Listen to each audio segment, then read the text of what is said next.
Saudações a todos.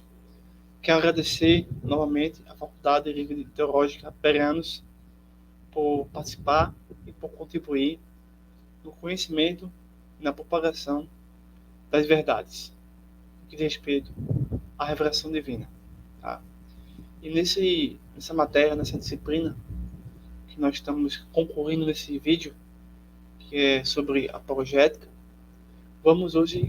eu preparo para vocês um pequeno recorte, um pequeno resumo de um ex-ateu que, ao investigar realmente as evidências com base na perspectiva bíblica, ele chegou à conclusão de que Deus existe. Tá? Baseado na criação, tá? No mundo, no cosmos. Então, de ateu, ele se tornou cristão, no sentido de acreditar em uma divindade, porque não se sabe exatamente se ele conseguiu aderir ao cristianismo, tá? Mas o ponto aqui é que um ateu, um militante, né, um ateu que defendia o ateísmo rigorosamente, foi convencido por meio das evidências, que nós já abordamos isso, as evidências de que Deus existe. Então, nessa obra que vocês estão vendo aí, Antônio Frel, ele vai apresentar provas incontestáveis de um filósofo que não acreditava. Ou seja, não somente são provas da existência de Deus, mas são provas que não tem como se negar. Né? Então, já vocês percebem que a apologética ela realmente funciona, né? Desde que a gente consiga comunicar as verdades, né? Sejam teológicas ou científicas, certo? E, de fato, conseguimos aí evangelizar, conseguimos mostrar, de fato, que Deus existe, tá bom? Outro aspecto, se ele chegou ou não ao cristianismo, já é uma outra questão, né? Que, como vocês sabem, a teologia natural mostra incessantemente que a divindade existe, que tudo que foi criado tem um design, tem um criador, tem um planejador, certo? Porém, a criação, a natureza, não nos diz quem é esse Deus ou como é esse Deus, certo? Essa função e essa tarefa é propriamente advinda e exclusiva do Verbo de Deus, do Logos. Você pode ver em João capítulo 1. Então, é o Verbo, é o Logos, é o Filho de Deus que vai dizer a mim e a você quem é Deus, tá? E como Deus é. Então, essa é a revelação mais perfeita e mais sublime, que é a revelação realmente das Escrituras. Tá? Então, um indivíduo que não nasceu da água e do Espírito olha para o cosmos, descobre a biologia, descobre a física, a química, a matemática, mas ele não vai conseguir chegar a entender que o Pai, o Filho e o Espírito Santo é aquilo que está revelado nas Escrituras, a não ser que ele encontre e navegue pelas Escrituras. Então nós temos, você sabe, duas revelações, a do cosmos e a das Escrituras, cada um trabalhando em suas áreas respectivas para melhor compreensão, ok?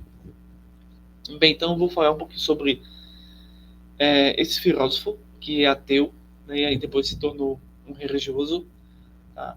E depois nós vamos reencerrar o curso falando sobre a apologética reformada, certo? E novamente eu agradeço a oportunidade de poder ministrar essas aulas.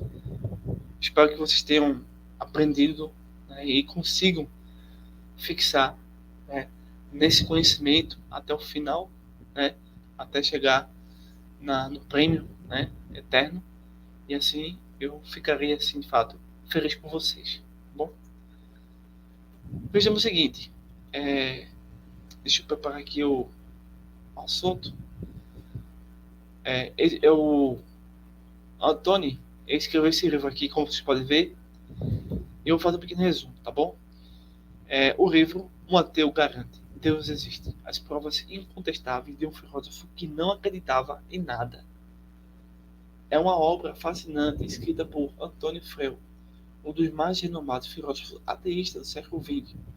Durante grande parte da sua vida, Antônio foi um defensor fervoroso do ateísmo, argumentando que contra a existência de Deus em debates filosóficos e acadêmicos. No entanto, nessa obra, ele relata sua surpreendente mudança de pensamento e como, após décadas de reflexão, chegou à conclusão de que a existência de Deus é uma realidade incontestável. Ou seja, depois de muito debate, depois de muita. Achando que ele tinha vencido algum debate, a verdade conseguiu convencer esse homem de que Deus existe. Então, houve um debate, houve alguém que foi debater contra esse ateu. Tá? Simplesmente não foi por nada. Isso aconteceu. Então, a obra é uma jornada filosófica e pessoal de Antônio, na qual ele vai explorar as razões que o levaram a abandonar o ateísmo.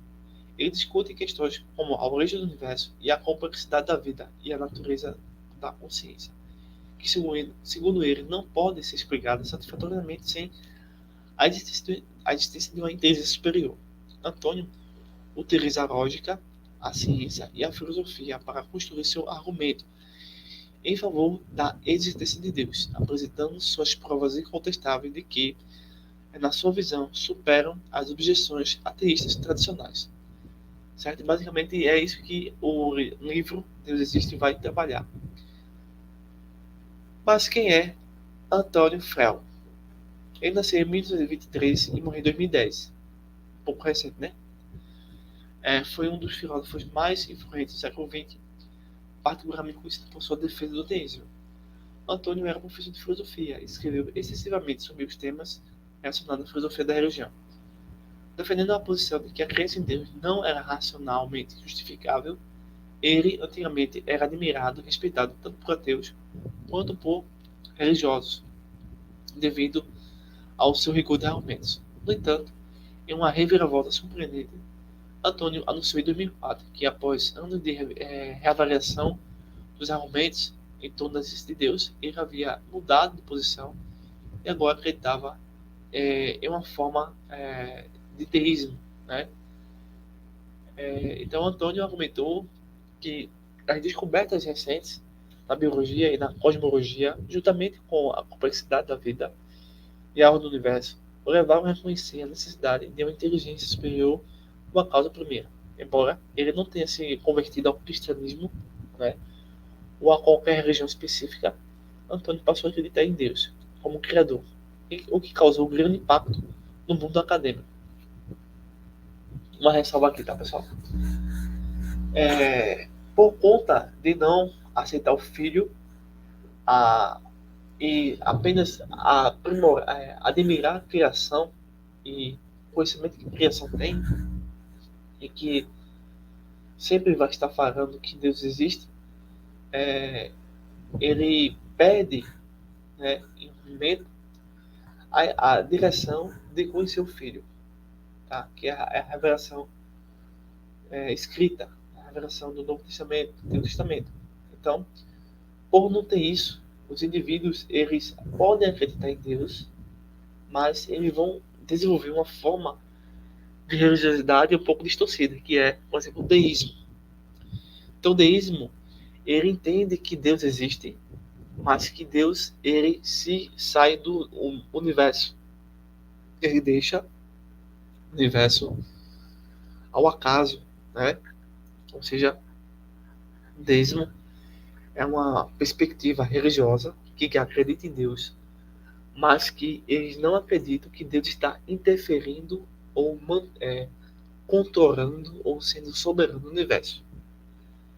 Então, ele saiu do ateísmo e foi para o deísmo, tá? Então, só uma pequena ressalva. Então, o deísmo, na verdade, ele não tem nada a ver com o cristianismo, tá? O cristianismo, ele é teísta. Acredita que Deus existe e que Deus, ele trabalha no cosmos constantemente. Ele não deixou a criação assim ao acaso. Ao contrário, ele é soberano. Ele interage, ele intervém e, ao mesmo tempo, é diferente da criação, certo? Então, o deísmo não se aproxima do cristianismo por conta de que ele não reconhece a revelação propriamente dita do Novo Testamento, que é o Filho, né, que é o Verbo, certo? Bem, ateísmo já percebemos que é uma grande ilusão. Então, a transformação que esse ex-ateu aconteceu pode acontecer com qualquer indivíduo, seja ele acadêmico ou não. Então, ele se torna agora um defensor da divindade e sugere que o ateísmo, na sua forma final, é uma grande ilusão. Uma posição que ele acreditava ser insustentável diante das evidências. Ele viu o ateísmo como uma tentativa de explicar o mundo sem Deus, mas uma tentativa que falha em dar conta da realidade concreta, complexa, e que percebemos que é necessário entender a existência de Deus. Então, Antônio argumentou que a ideia de um universo sem Deus não se sustenta diante das evidências científicas e filosóficas, ou seja, alguém que sustenta que tudo que existe pode existir sem Deus não é cientificamente nem filosoficamente coerente. Então, Antônio identificou a falta de uma explicação adequada e racional para a origem do universo e da vida como um dos principais pontos fracos do ateísmo. Para Antônio, a crença de que tudo no universo poderia surgir sem uma causa inteligente, sem Deus, era agora mais uma questão de fé cega do que uma conclusão racional. Ou seja, inclusive tem até um livro, projeto, que diz que não tenho fé para ser ateu. Basicamente assim, ou seja, o ateu ele acredita naquilo que não existe. Isso não é nem fé, é uma coisa acima da capacidade da ciência, da própria fé. Porque a fé do cristianismo ela se baseia na revelação do Filho. Isso é real. Então, ao afirmar que seguir as evidências onde era leve, Antônio deixou óbvio que sua mudança de posição foi motivada por análise crítica e racional dos dados disponíveis. Então, o ateísmo acabou se revelando uma ilusão, uma perspectiva que ignora as evidências de uma inteligência superior que governa o universo. Assim, Antônio convida os diretores, na obra que ele escreveu, a reconsiderar suas próprias posições sobre a existência de Deus, à luz das provas e argumentos que ele apresenta em sua obra. Então, esse momento, primeiro momento, foi apenas para mostrar a vocês que a ciência sempre mostrou que Deus existe, porém, o ateísmo cega os cientistas, cega os professores de faculdade, cega, né, seja ele qual disciplina que estiverem exercendo, né? Vamos falar agora sobre a apologética reformada. A apologética reformada é uma abordagem à defesa da fé cristã, que se baseia nos princípios teológicos e filosóficos da reforma protestante, particularmente o pensamento de João Calvino. Essa forma de apologética busca defender a fé cristã a partir de uma visão bíblica e reformada, enfatizando a soberania de Deus e a depravação total do homem e a necessidade urgente da graça divina para o verdadeiro conhecimento. Um pouco sobre João Calvino. João Calvino foi um dos principais reformadores do século XVI, é considerado um dos fundadores da apologética reformada. Em sua obra As Institutas da Religião Cristã, Calvino enfatiza a ideia de que o conhecimento de Deus é inato ao ser humano, mas é suprimido devido ao pecado. Para João Calvino, a apologética deve partir da autoridade das Escrituras e da soberania de Deus, argumentando que a revelação de Deus é óbvia e suficiente para a fé, embora o coração humano esteja corrompido para o reconhecê-lo sem a iluminação do Espírito de Deus. O outro adepto da teologia reformada é Herman Doyer. Herman Doyer foi um filósofo reformado holandês do século XX, conhecido por sua crítica ao pensamento secular e por sua filosofia da cosmogonia. Esse pensador argumentou que toda filosofia e toda ciência são inevitavelmente religiosas, com pressupostos básicos que refletem a cosmovisão do pensador. Herman sustentou que a apologética deve expor essas pressuposições subjacentes e mostrar que somente a cosmovisão cristã reformada pode fornecer uma base coerente e sustentável para a realidade. O próximo defensor da teologia da apologética reformada é Gordon Clark. O Gordon Clark foi um filósofo e teólogo reformado norte-americano que defendeu uma forma de apologética baseada no racionalismo cristão. O Clark argumentou que a razão e a lógica são fundamentadas, dadas por Deus para conhecer a verdade, mas que o ponto de partida deve ser a revelação divina nas Escrituras. Ele rejeitava a ideia de que o homem, em seu estado caído, pudesse chegar ao conhecimento de Deus sem evolução especial, dizendo que a fé cristã é racional e logicamente consistente. O próximo pensador dessa apologética reformada é Alvin Pratigan. Alvin Pratigan é um dos mais influentes filósofos renomados contemporâneos. Embora seu trabalho esteja enraizado na teologia reformada, ele é conhecido por desenvolver a apologética reformada em novos caminhos, especialmente através da teoria da justificação e de sua defesa do teísmo contra o ateísmo. Pratigan argumenta que a crença em Deus pode ser basicamente justificada e racional, mesmo sem argumentos evidenciais, uma vez que é uma crença fundamentada básica, como a crença na existência de outras mentes ou no passado. Então, esses são os dos principais pensadores da apologética reformada, e assim você conhece, conhecendo eles, consegue também conhecer as suas obras. Concluindo esse curso, concluindo esse estudo, né, obviamente tem mais coisas a serem pesquisadas.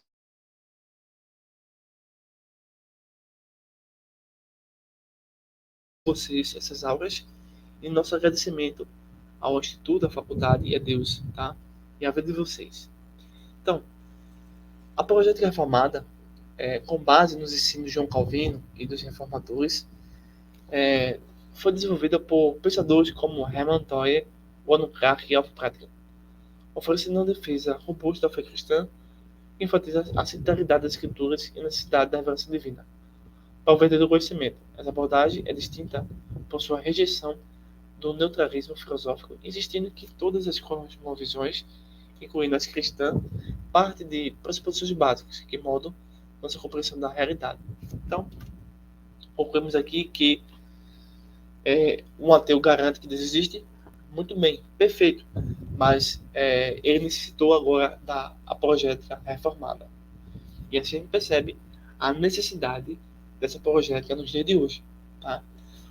A criação demonstra que Deus existe, mas é necessário também a apologética reformada para dizer quem é Deus e como Deus é. Tá bom? Então, espero que todos tenham entendido. Dúvidas, procurar pelo diretor e reitor da Faculdade Teológica Riveranos para mais informações. Em breve eu estarei enviando o material em PDF para vocês. Um bom forte abraço, bons estudos e firme, né, nas promessas até o final. Meu muito obrigado a todos vocês pela confiança e carinho. Bons estudos, continuem, tá bom? Forte abraço a todos.